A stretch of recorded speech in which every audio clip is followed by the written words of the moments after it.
name is Reed. I'm 11. And I really love the Larry Scott Trail because it's a beautiful place in nature that anyone in the public can go on.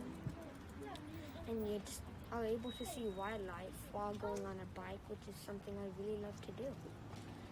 Thanks. Okay. My name is Dustin Hines. I am 14 years old, and I like going on the Larry Scott because you get to pass the water and you get to go into the woods also.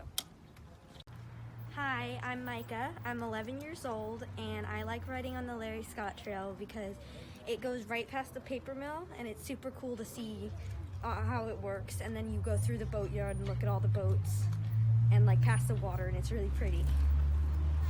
Hi, my name is Aiden. I'm 14, and I like to ride the Larry Scott Trail because it's a lot of fun, and it's there's a lot of cool features to it, and it's a little bit safer than riding on the road.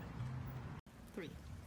Hi, my name is Eva. I'm 10 years old, and the reason why I like going on the Larry Scott Trail is because it gets you pumping, and you get to pass a lot of things, and sometimes very interesting.